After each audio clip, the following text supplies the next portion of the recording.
है बेटा, ठीक है।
आज आपको शारीरिक शिक्षा में स्वयं, परिवार, समाज, देश तथा मानवता के प्रति क्या कर्तव्य हैं के बारे में मैं बताने जा रहा हूं। सबसे पहले मैं कर्तव्य का अर्थ और परिभाषा आप सभी को याद करा रहा हूं। अधिकार और कर्तव्य में घनिष्ठ संबंध है।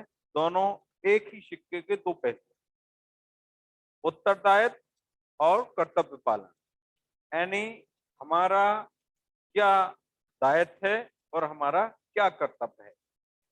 कहीं से भी ले लीजिए उदाहरण, चाहे आप अपने घर से ले लीजिए, चाहे समाज से ले लीजिए, चाहे परिवार से ले लीजिए, चाहे विद्यालय से ले लीजिए, चाहे देश से, कहीं से भी। यानी अगर हमारे कुछ अधिकार हैं तो फिर हमारे कुछ कर्तव्य भी हैं, और अगर हम अधिकारों का पालन करेंगे तो अपने कर्तव्यों का भी पालन करना निश्चित है।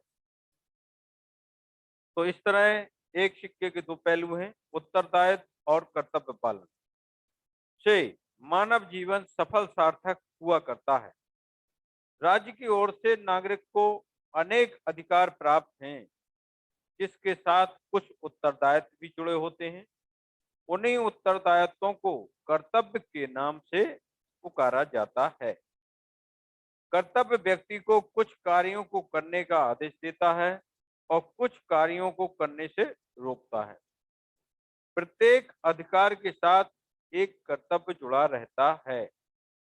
प्रायः देखा गया है कि मनुष्य अपने अधिकार तथा सुख सुविधाओं के प्रति जो सजग रहता है, किंतु कर्तव्य पालन की ओर ध्यान नहीं देता। ऐसी स्थिति में अधिकार का कुछ भी महत्व नहीं रह जाता है। संक्षेप में यानी शॉर्ट में कहा जा सकता है कि अधिकारों का ठीक प्रकार से उपयोग करने के लिए यह आवश्यक है कि व्यक्ति अपने कर्तव्यों का भी पालन करे।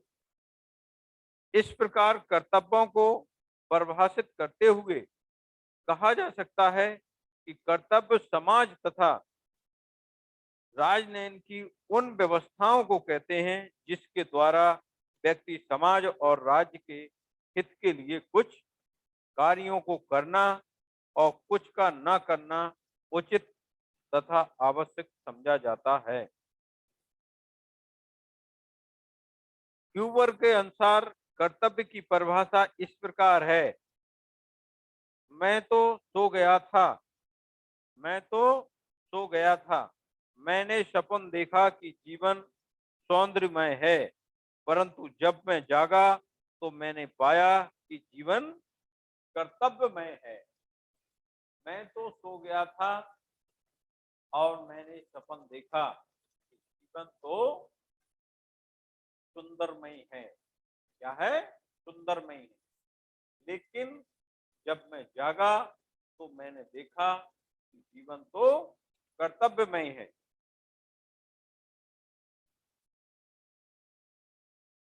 इसी तरह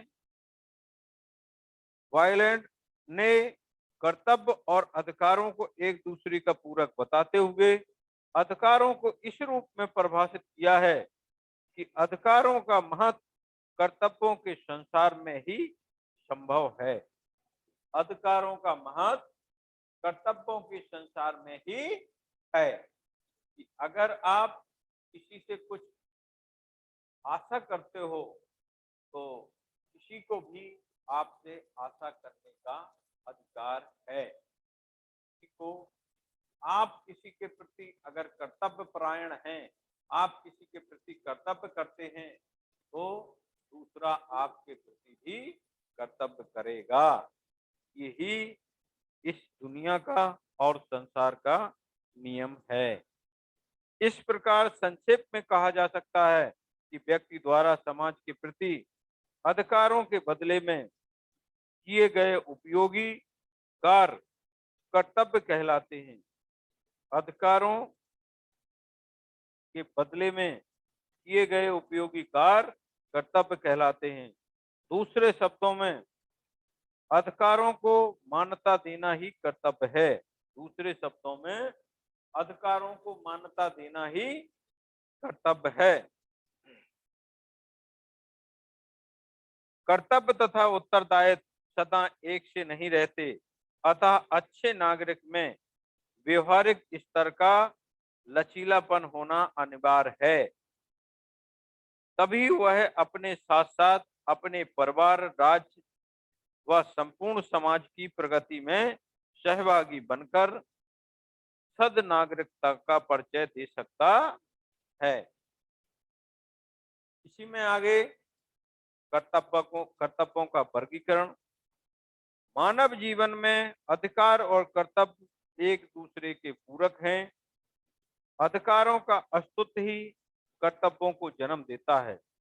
अधिकारों का अस्तित्व ही कर्तव्यों को जन्म देता है।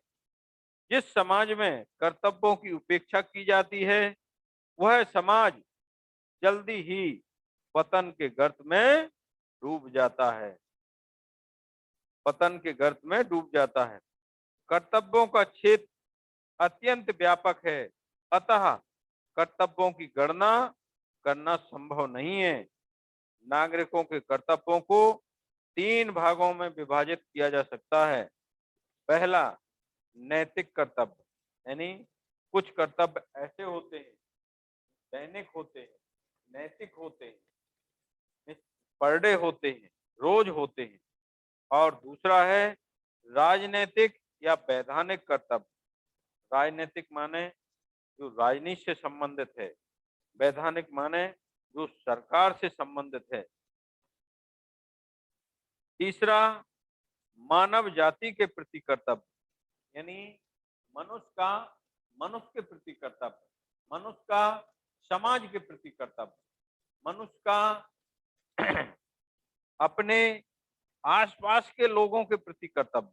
इन कर्तव्यों का संक्षिप्त विवेचन इस प्रकार है। नंबर 1, नैतिक कर्तव्य। नैतिक कर्तव्य से कर्तव्य होते हैं जिनका निर्वाह व्यक्ति नैतिक भावना अतः अंतकरण तथा उचित कार्य करने की प्रवृत्ति से प्रेरित होकर या नैतिक अथवा सामाजिक परंपराओं के दबाव के कारण करता है। समानता इनका पालन न करने पर राज्य की ओर से किसी भी प्रकार के राज्य की ओर से किसी भी प्रकार के दंड का प्रावधान नहीं है। नैतिक कर्तव्यों के अंतर्गत निम्नलिखित कर्तव्य सम्मिलित किए गए हैं। नंबर 1,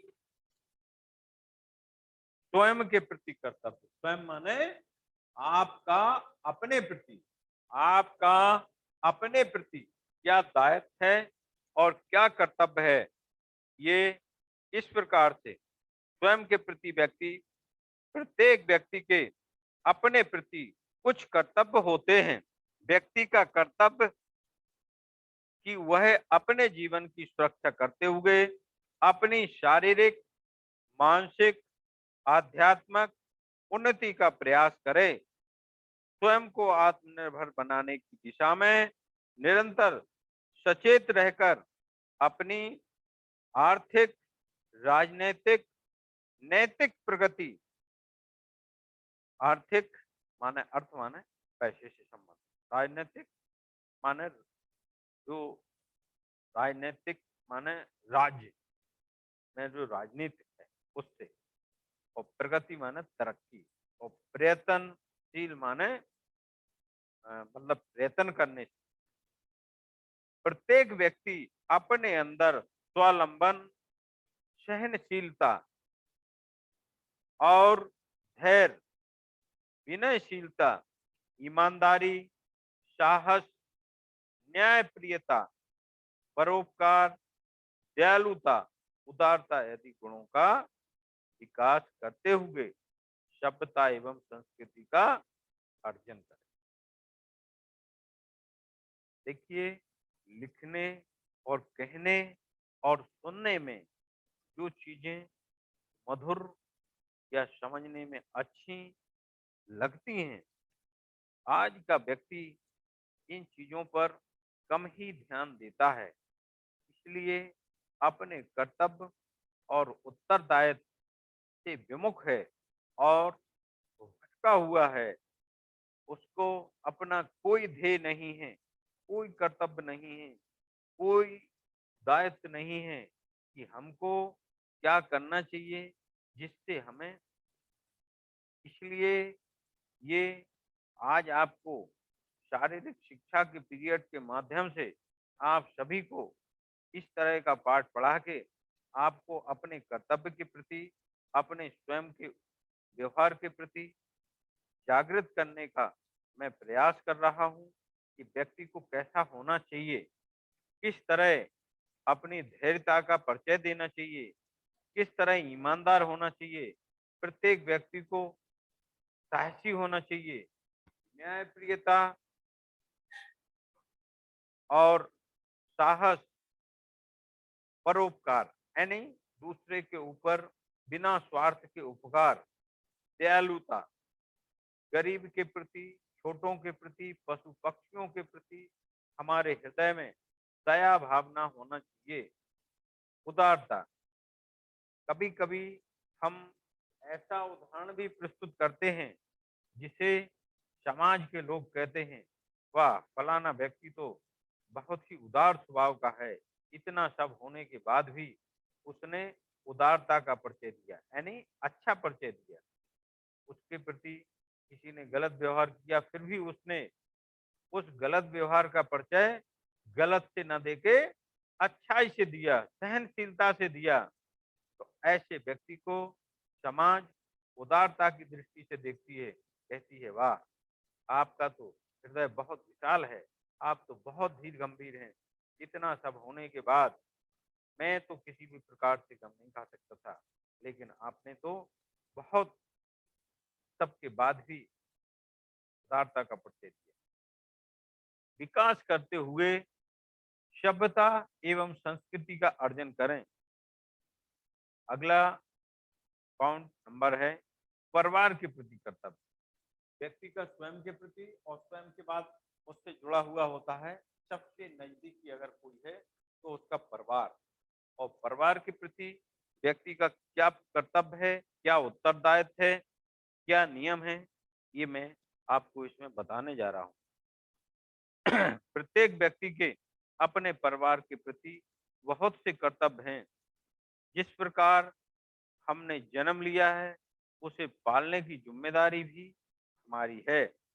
उस परिवार की उन्नति के लिए भरसक प्रयास करना हमारा कर्तव्य है, क्योंकि परिवार मनुष्य के सामाजिक जीवन की आधारशिला है।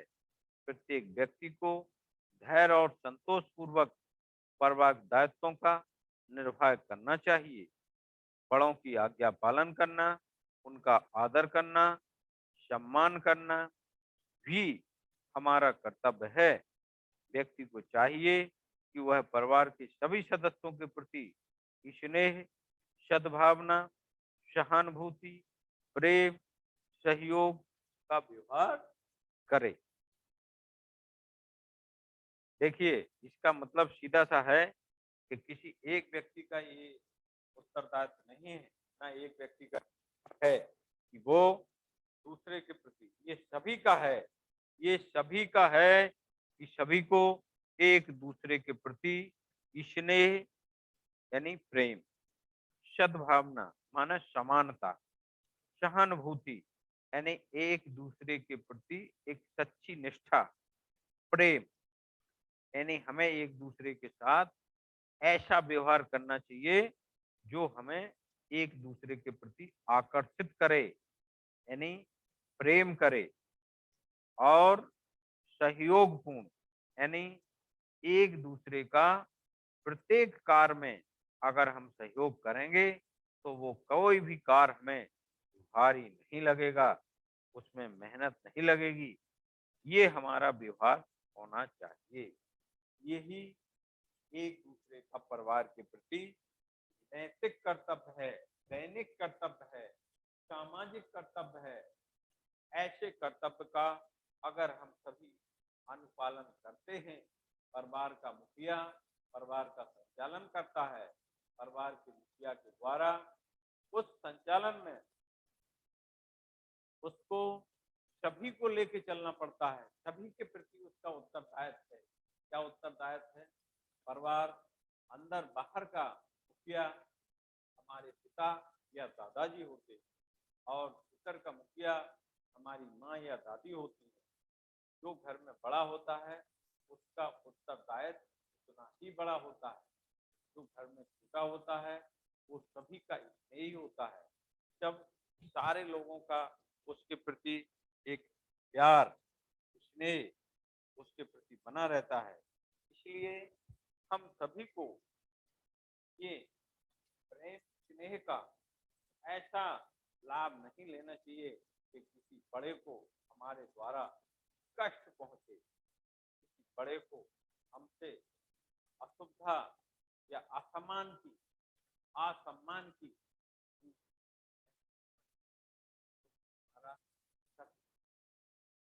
व्यवहार हो। किसी का भी बेटा हो, बेटी हो, किसी का भी बच्चा हो, क्योंकि बच्चा बच्चा है। हमारी समाज, हमारी संस्कृति हमें ये सिखाती है कि ऐसा नहीं है कि उसके परिवार से, उसके माता पिता से हमारा किसी भी प्रकार का अच्छा व्यवहार नहीं है तो हम उस बच्चे से उस बुरे व्यवहार करें। ऐसा ये हमारा ना संस्कृति कहती है, शिष्टाचार कहता है, ना हमारे संस्कार कहते हैं। ये सभी को अपने अपने उत्तरदायित्व का निर्वाह करना चाहिए। संकट की स्थिति में सभी को मिलकर सहयोग करना चाहिए। जो जिस लायक है उसको सहयोग अवश्य करना चाहिए। तभी हम, हमारा परिवार, हमारा समाज हमारा देश, हमारा गांव उन्नति कर सकता है, तरक्की कर सकता है। जब हम अपने कर्तव्य से विमुख हो जाते हैं, अपने उत्तरदायित्व से ना तो समाज के हितैषी हो सकते हैं, ना घर के हितैषी हो सकते हैं, ना परिवार के हितैषी हो सकते हैं। क्योंकि समाज, परिवार, घर ये कर सकते हैं जब हम उनके प्रति अपने उत्तरदायित्वों का निर्वाह करें, निष्ठापूर्वक, ईमानदारी से अपना उसका पालन करें। इस घर में उदाहरण के लिए अगर हो गई, तीनों भाइयों की अलग अलग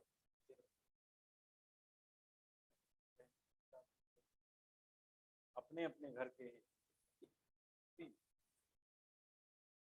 पता चला 3 में से एक भाई सरकारी नौकरी करता है, एक भाई प्राइवेट नौकरी करता है।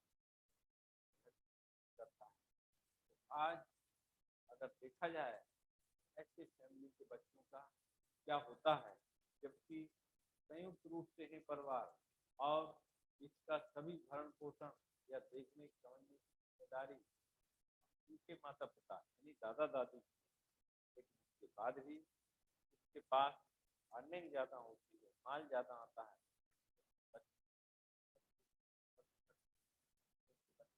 रहने लगते हैं। जो जो गांव में कमाता है उसके बच्चे गांव में ही पढ़ पा रहे हैं। ये कैसा व्यवहार है, ये कैसा समाज है, ये मानसिकता है। जब हम भाई भाई और हम अपने भाई के बच्चों के प्रति अच्छा व्यवहार नहीं रख रहे, चलते हैं हमारे भी बेटे होंगे और हमारे बेटे भी अगर वो भाई भाई तो आप उसमें कैसे मिलकर एडजस्ट करें, तो सीख रहे। ऐसा उदाहरण भी एक बार मैंने सुना। एक दंपत्ति जीवन में प्रवेश करने वाले पति पत्नी अपने माता पिता का ख्याल नहीं रखते थे। उनका क्या काम था, तो बूढ़े होने के बाद उनके बिस्तर जो है अलग क्वार्टर में डाल दिए गए, अलग जगह रहने को दे दिया गया, कहीं ऐसी जगह जिसे हम बड़े लोगों का सर्वेंट क्वार्टर भी कहेंगे, यानी नौकर का, चौकीदार का क्वार्टर। और ऐसी जगह उनको हों भोजन पहुंचा रहे, हों उनको नहाने, ये सुविधा नहीं है, व्यवस्था दी है वो सुविधा नहीं थी। ना पता चला वे अंदर आके सबके साथ बैठ सकते हैं, ना सबके साथ बात बोल सकते हैं, ना वो टीवी देख सकते हैं। उनको एक हिसाब से एक व्यवस्था के तहत बांध दिया गया। उनके जो पात्र हैं, भोजन के पात्र हैं, पानी के पात्र हैं, उन पात्रों से अन्य कोई व्यक्ति ना पानी पीता है और ना कोई उनसे भोजन। इस तरह से कई लोगों ने पहले ऐसे माता पिता को के पात्र भी दे सकते थे। तो एक छोटे बालक ने एक दिन उसके दिमाग में आया, क्योंकि ये सब ईश्वरी प्रवृत्ति है, ईश्वरी कृपा है, उसे दिमाग में आया कि मिट्टी के पात्र को हम संभाल के रखना होगा, क्योंकि उसके बाद जो हमारे माता पिता हैं ये वृद्ध होंगे, इनको भी इन्हीं के पात्रों में भोजन कराना होगा और इनको इसी क्वार्टर में रखना होगा। एक दिन उसने ये बात माता पिता दोनों के सामने अपनी माँ से कही कि हाँ, ये पात्र तो हमें बड़े संभाल के रखना होंगे, क्योंकि ये मिट्टी के हैं, अगर इनका रखरखाव ठीक से नहीं किया तो ये टूट सकते हैं, क्योंकि आगे चल के आप और पिता भी वृद्ध होंगे और इसी पात्रों में आप दोनों को भी भोजन कराना होगा, तो इसलिए सुरक्षित रखना होगा। माता और पिता को छोटे से बच्चे के द्वारा ऐसी वाणी बोलने के बाद उसको ज्ञान प्राप्त हुआ और अगर हम अपने माता पिता के साथ ऐसा व्यवहार कर रहे हैं तो आने वाला आगे का बच्चा हमारे साथ भी ऐसा ही व्यवहार। अगर ये बात हम सभी के माता पिता और बच्चे समझ जाएं तो ज्यादा अच्छा है, क्योंकि इसके लिए कई कहावतें समाज में कही गई हैं। किसी के साथ भी दगा और धोखा नहीं करना चाहिए। अगर दगा किया है तो दगा किसी का सगा नहीं है, किसी का रिश्तेदार नहीं है। आपने अगर किसी के साथ धोखा किया है, आपने किसी के साथ दगा किया है, तो आपको दगे के बदले दगा ही मिलेगा और धोखे के बदले धोखा ही मिलेगा। इसीलिए कहा गया है दगा किसी का सगा नहीं, किया नहीं तो कर देखो। कहावत है कि अगर आपने किसी के साथ धोखा नहीं किया है तो आप करके देख लें, आपको भी धोखे के बदले धोखा ही मिलेगा। इसके बाद मैं अपना ये प्रेरक प्रेरक प्रसंग, ये परिवार, समाज, देश, मानवता के प्रति जो मैंने आपको कर्तव्य का अर्थ, परिभाषा, कर्तव्य का वर्गीकरण और स्वयं के प्रति कर्तव्य व परिवार के प्रति कर्तव्य, यहाँ तक ये आपको समझाया है, शेष रह गया है। तो जब अगला हमारा आपकी क्लास में पीरियड होगा तब मैं ये बात आपको बताऊंगा। इसी के साथ मैं